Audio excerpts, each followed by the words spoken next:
Are you all set? Ready to start investigating? Great! Then let's go! I've delivered packages all over, but I've never seen a mysterious fairy tale world like this before. You want to check out the area over there? Okay, I'll wait here for you.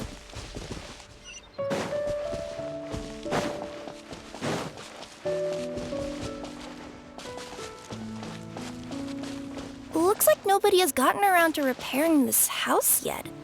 Ugh, even I wouldn't dare to sleep in there. It might suddenly collapse in on you.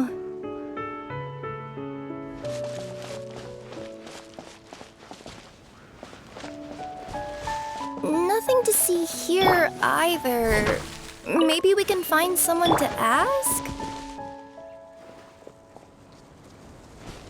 Aha! Over there! I bet we'll find some people there. Let's go take a look.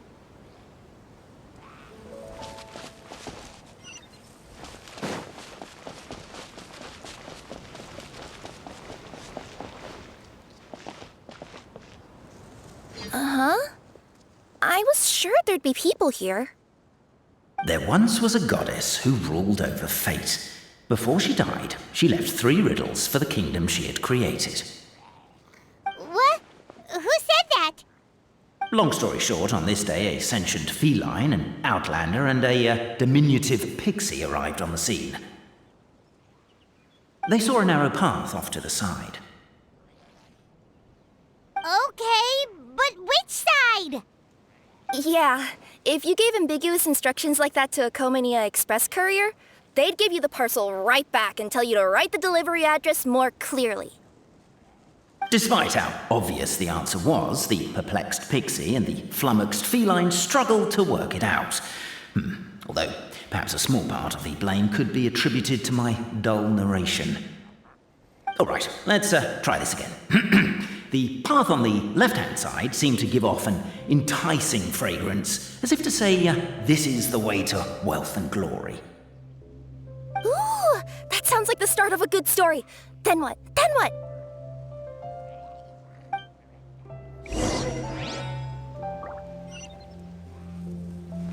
At the end of the path, the motley crew would soon spot a secret stone room. A prophecy had once foretold of a marquis who shall one day venture inside, and thus it is named the future Marquis. Are you sure you don't want to hear the rest? I'll keep this brief. First... What's going on? Oh, hear me out, all right? I'm sorry for resorting to extreme measures, but I'm trying to help here. Don't worry, the fencing will disappear as soon as I'm done talking. So are you some sort of fence-spawning yokai?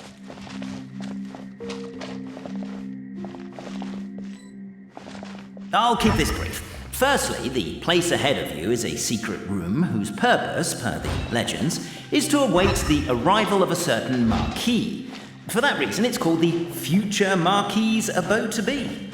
Secondly, when you get inside, don't sit on the chair in the center, or bad things will happen. There, that's all. Off you go. Looks like we got some more time wasters. Tune up and clear your throats. Remember, we're supposed to talk like bards.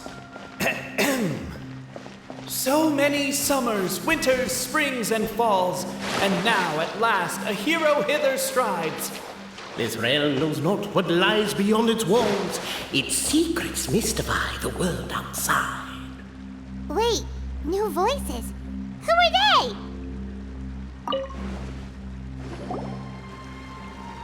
Stop the poem. We have a situation. Something's up with this person. Traveler? Are you all right? Come on, you can do it! This can't be how our story ends.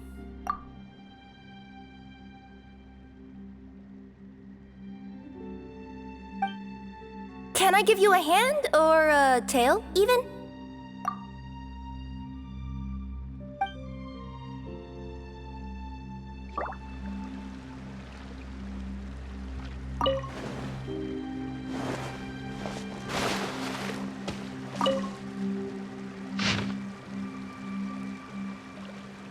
As golden sunlight fills the firmament, the tabletop engrosses your attent.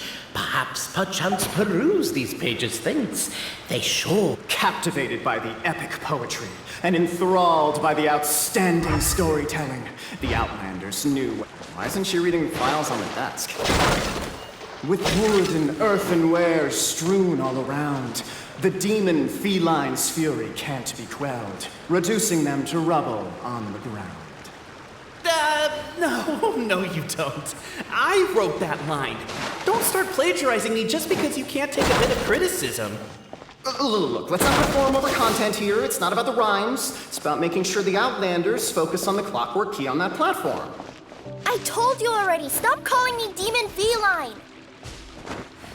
Namely, to remove the clockwork key. As the Outlander stands before the clockwork key, they are overcome by a sudden urge to set it free.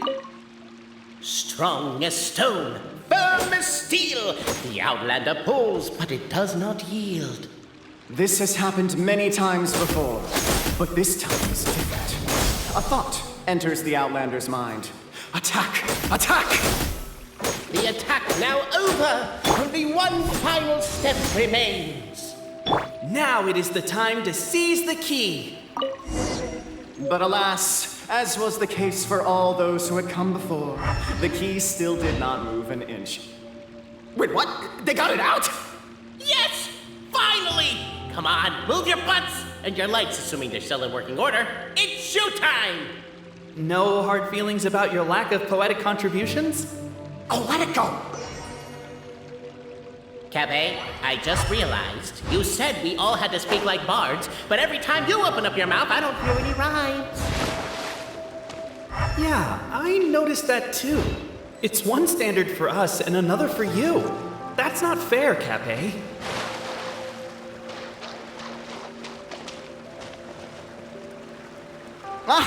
Welcome, esteemed and noble Outlander. Allow us to introduce ourselves. We represent the 3 great clans of this realm, having been selected as its authorized historical supervisors. Our purpose being to await the arrival of one such as yourselves who shall remove the clockwork key. My name is... You're Cape, he's Albizzi, and that's Bobarano, right? You've done so much talking that we can already tell you apart by your voices.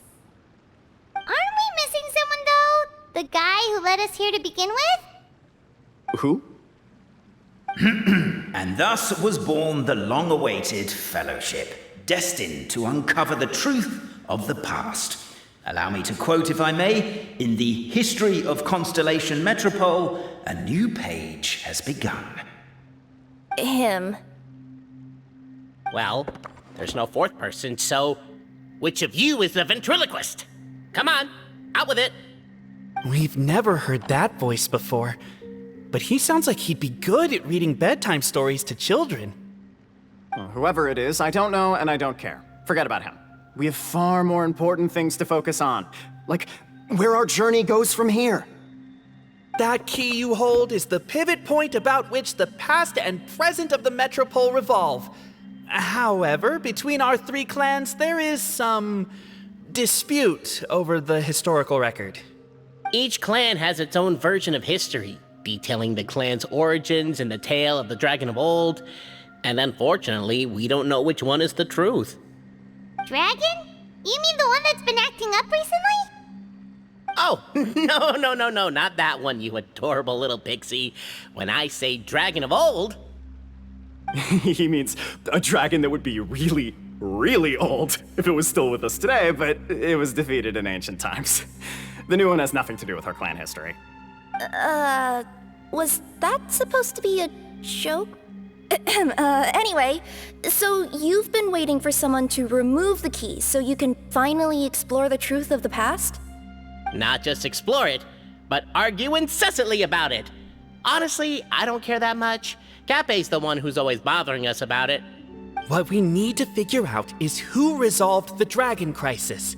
We have to know that before we can decide which is the supreme clan. The moment you removed the key from where it was lodged, you became the honorary Marquis. We humbly beseech you, noble Outlander, Noble traveler Marquis, we ask you to help us. You and your talking Puss in Boots and the pale floating pixie. Puss in Boots? Are you serious? It's better than demon feline, but still. Embrace it, my friend, embrace it. Most cats don't wear boots or speak, do they? I'm not even a cat, I'm a nekomata. Now that you know the word, I expect you to use it. Please allow me to lead you all to a sacred memorial site. It will be much easier to explain what needs to be done once we are there.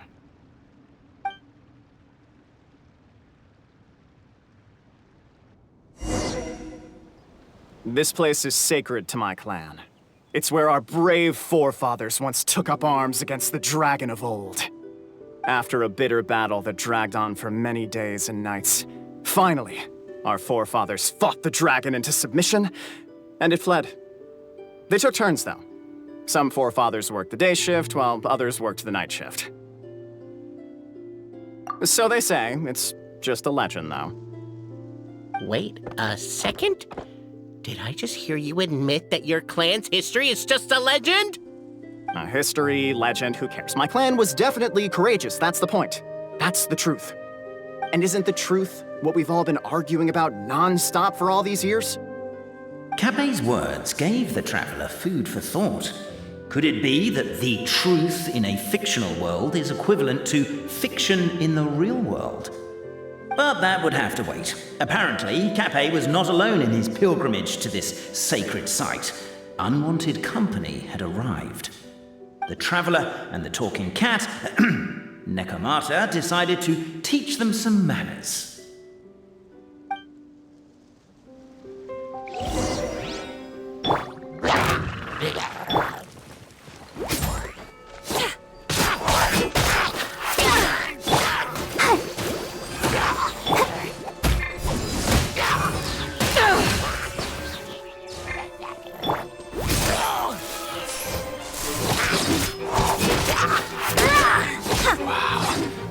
True display of heroism and valor. It was as if the spirits of my ancestors were fighting through you. Here's a thought. Could be wrong, but maybe the Traveler Marquis is a lot more powerful than your ancestors. Well, technically, by saying that, aren't you implicitly... Your martial prowess and show of courage are a more vivid reenactment of my ancestors' feats that suit the modern aesthetic. Now, let's get down to business. As we all know, time is but an illusion.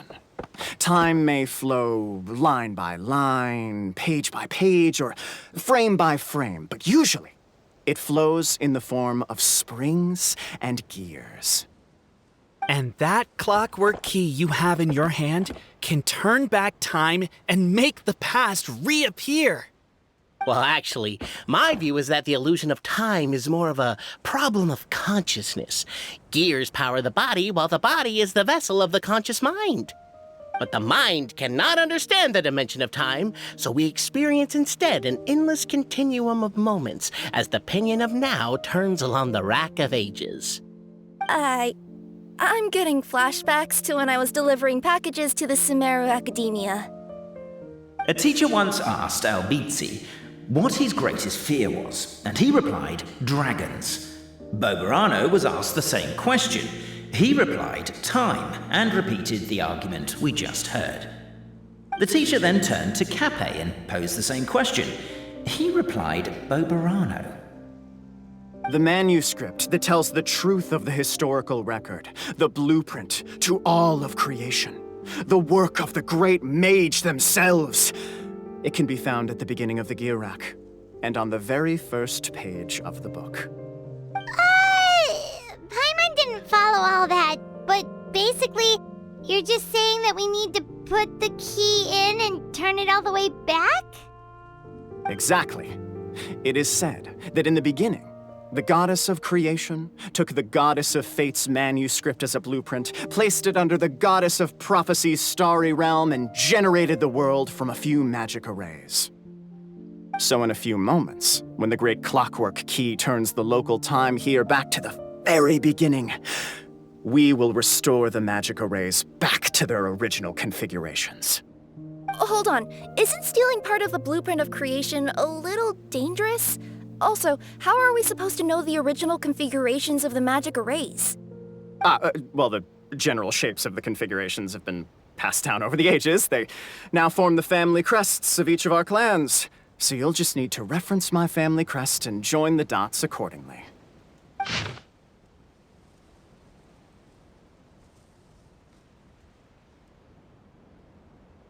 To address your other concern, when the house has already been built, do you really think that taking away the construction crew and blueprint will cause it to collapse? The Traveler Marquis prepares to insert the great clockwork key into the nearby keyhole.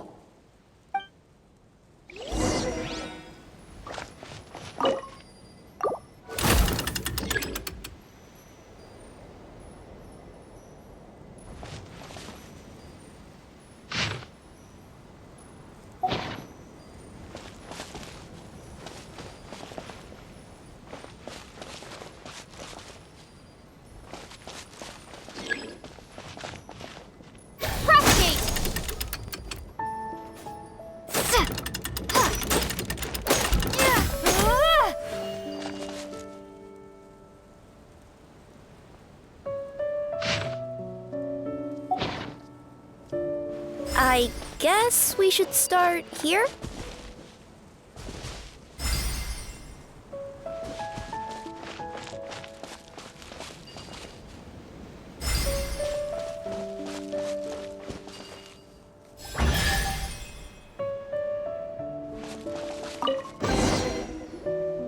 Behold, the sacred writings that record the truth of... No, wait. That have shaped the truth of history. Gather round and let us bear witness.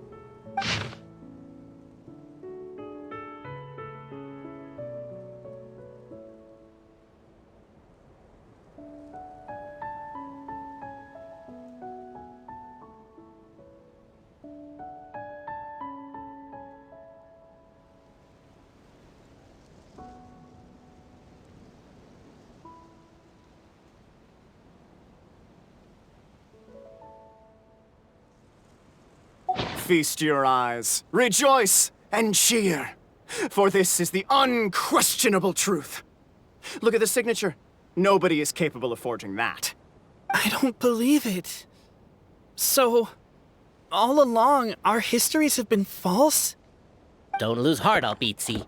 It does not follow from his is true that ours are false. That might be the most bogus logic I've ever heard. But keep up the mental gymnastics, Boberano. I've been waiting for that look of jealousy on your face my whole life, and I'm gonna savor it. And yet, it seemed that this conundrum could indeed have more than one solution. Everyone agreed that there may be more than one truth. The party decided to visit the sacred sites of the other clans and see what their documents had to say. Isn't a narrator supposed to remain detached and objective? It feels like you're forcing a narrative agenda on us here. Well, whatever. I'm in a good mood. Let's do it. The instructions say to repeat the process 3 times, and besides, I'm looking forward to watching you both be sorely disappointed. Let's do my clan next. I'll lead the way. We'll need the key again, right? Let me see if I can pull it out. Yoink!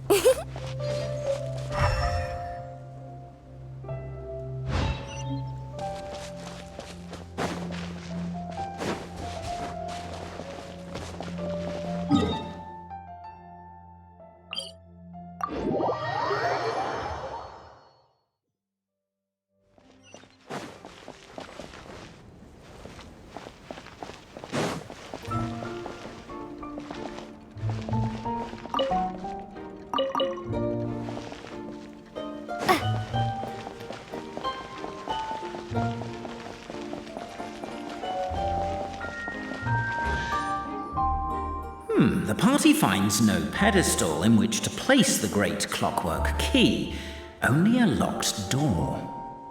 Where's your clan's pedestal? Oh, let me guess, you hid it away in advance to save yourself the embarrassment of having it exposed as a fake? You done? Okay. Now, since my clan's main claim to fame is... Misinformation, half-truths, and fabrication. Ah, shut up, Cape. Shut up, Cape. I swear, if I wind up dead one day, the murderer was Bo Burano. Let those be my last words. My clan's claim to fame is that we outwitted the dragon of old and stole its treasure. Ergo, all articles of value that we own, including the pedestal for the clockwork key, lie behind that door. So, next step is open the door? Almost. There's one step before that. The door is protected by a smart interrogation system. We have to answer its questions, and if we get them wrong, we will alert law enforcement. Jeez. Well, do you at least know the answers? The correction fluid of time has dyed white the pages of the Book of Wisdom. No, I don't know the answers. But worry not. I had a quick word with the constabulary in advance. They'll ignore the alarm if we get the questions wrong, so answer without fear.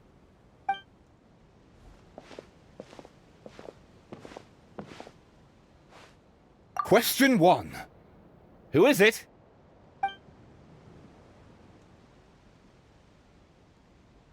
The great yokai, Nekomata in boots. And the trusty travel guide, Pixie! Travel guide! Trusty travel guide! Question 2. By which virtue did the ancients defeat the dragon?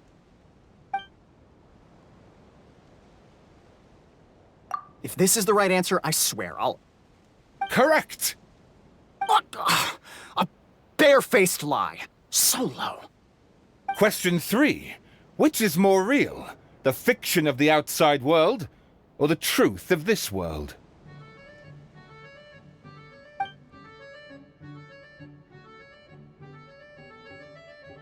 Hear, hear! Who can be sure that the outside world isn't just a dream, and that when the dreamer wakes up, they won't just find themselves inside a novel? There is no way to know, therefore both are equally real. All correct. You may have the key pedestal. Traveler Marquis, you know what must be done. Please insert the great clockwork key. Oh, and this is my family crest.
Do we really need this one?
The Traveller Marquis draws a design that is practical and aesthetically pleasing in equal measure.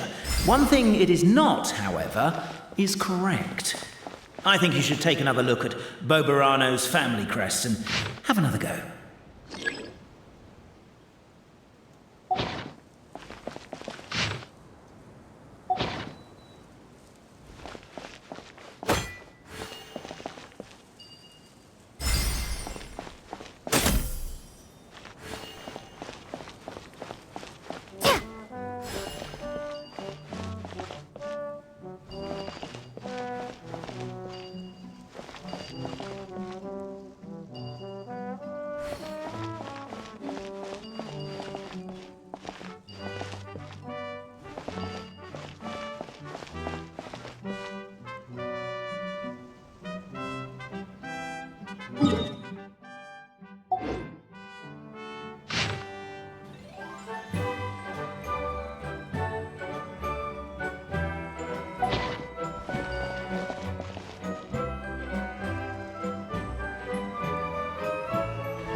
Now, let me see what elaborate fiction the Clan of Wisdom was able to conjure up. If anyone's listening, I would like to submit these as my last words. I surrender. I'm the one who murdered Cappe.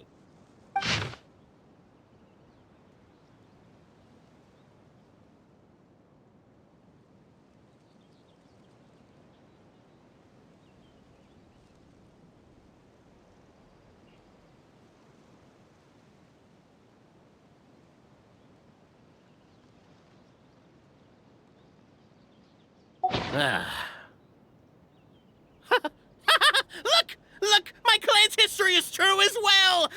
There's that same unforgeable signature again, right here! What?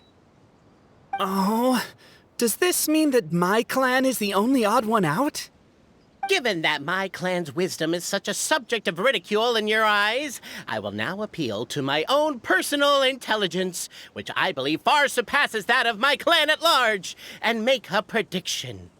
It seems likely that the claims made by each of our clans regarding their history and virtue are all true. Boberano? How can that be? Oh, I get what's going on.